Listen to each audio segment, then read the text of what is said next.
연남동, 경리단길, 성수동, 요즘 흔히 하는 말로 한창 뜨고 있는 서울의 동네들입니다. 임대료가 싸다 보니까 예술가와 중소상인들이 몰리면서 인기를 끌고 있는데 문제는 동네가 뜨면서 임대료도 함께 오르는 바람에 정작 원래 있던 소상인들이나 주민들은 외곽으로 밀려나고 있습니다. 이런 현상을 젠트리피케이션이라고 부른다고 하는데요. 홍대 앞이나 가로수길 같은 곳이 대표적입니다. 오늘 탐사플러스에서는 서울 곳곳에서 일어나고 있는, 그래서 갈등의 원인이 되고 있는 이 젠트리피케이션을 들여다봤습니다. 강신호 기자입니다. 서울 홍대 앞, 거리를 가득 메운 대형 프랜차이즈로 소규모 가게들은 찾아보기 힘듭니다. 7년 전 촬영된 홍대 앞과 지금의 모습을 비교해봤습니다. 거리 곳곳에 빼곡하게 들어섰던 소규모 상점 30여 곳이 사라졌고 대신 건물을 통째로 임대한 대형 프랜차이즈가 자리 잡았습니다. 자영업자들이 향한 곳은 다름 아닌 합정동과 상수동, 망원동 등 홍대 외곽 지역입니다. 이 집이 홍대에서 연남동으로 이사했지만 그게 좀 불편하긴 한데요. 치즈케이크 맛있어서 찾아서 먹으러 오게 돼요.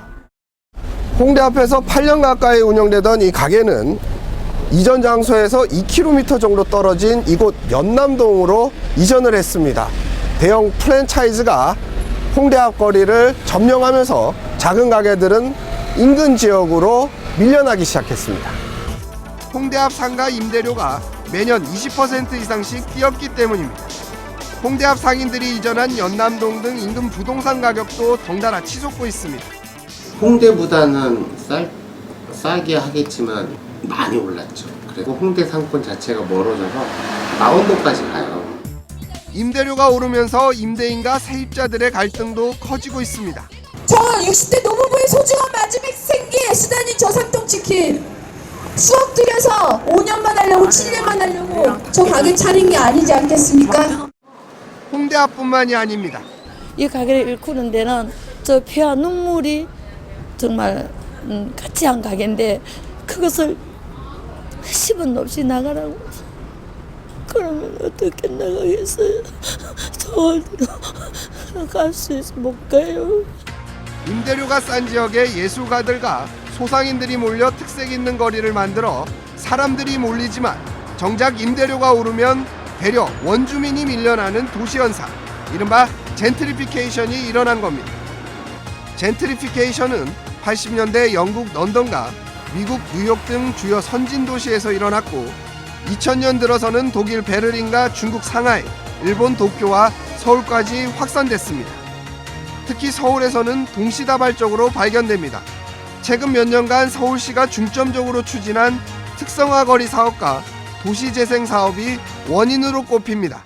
문화지구를 지정해서 혜택을 좀 줘서 유지하려고 하는데 그런 정책들이 계속 실패해왔고 변화 주기도 짧아졌습니다. 외국인 주거지로 인적이 드물었던 이태원 경리단길, 레스토랑과 술집, 의류, 잡화 매장이 늘어서면서 인지도가 높아졌습니다. 인터넷 블로그와 SNS를 통해 특색 있는 맛집과 상점이 빠르게 전파되면서 금세 명소로 자리 잡은 겁니다.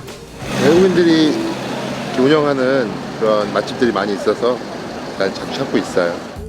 문제는 주목을 받은 지 2년도 채 되지 않아 젠트리피케이션의 그림자가 드리워졌습니다. 1년 전에 이 주변에서 가게를 임대하려면 보증금 1,000만 원에 월세 70만 원 정도가 들었습니다. 그런데 지금은 최소 보증금을 2천만 원을 내야 하고 월세도 150만 원 이하는 찾아보기가 힘듭니다. 그렇다 보니 이 옆에 있는 가게처럼 텅텅 빈 가게들이 곳곳에서 생겨나고 있습니다. 1.5배부터 10배까지도 뛴 것도 있고 차이가 많이 심한 편이에요. 임대료가 단기간에 오르다 보니 상황이 더 심각합니다. 이사 비용이라도 이렇게 해서 좀 해갖고 나가게 해주십시오. 그랬더니 이제 아들이 딱 그동안에 그만큼 벌어먹었으면 됐지. 그것까지 챙기려고 하냐고.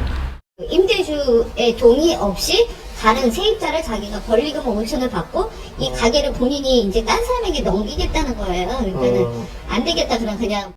세입자를 내쫓기 위해 임대인이 세입자가 내는 월세를 거부하고 세입자는 이를 법원에 납부하는 총극을 빚기도 합니다. 주인이 월세를 안 받겠다는데 나는 내야 될 의무가 있는데 다른 방법이 없잖아요. 일부 소상인들은 집단 행동으로 불만을 표출합니다. 부당하게 뭔가 내 재산들, 내 영업 가치들을 건물주에게 뺏겨서는 안 된다라는 것들을 사회적으로 좀 합의하고 좀 그런 세상을 좀 만들고 싶습니다. 가수 싸이, 이쌍 등 건물을 소유하고 있는 유명 연예인도 이런 문제로부터 예외는 아닙니다. 상황이 이렇다 보니 서울시는 소상인들을 위한 법률 지원단을 운영하고 세금을 감면하는 등 대책을 내놨습니다. 하지만 관련 법부터 개정해야 한다는 지적이 나옵니다.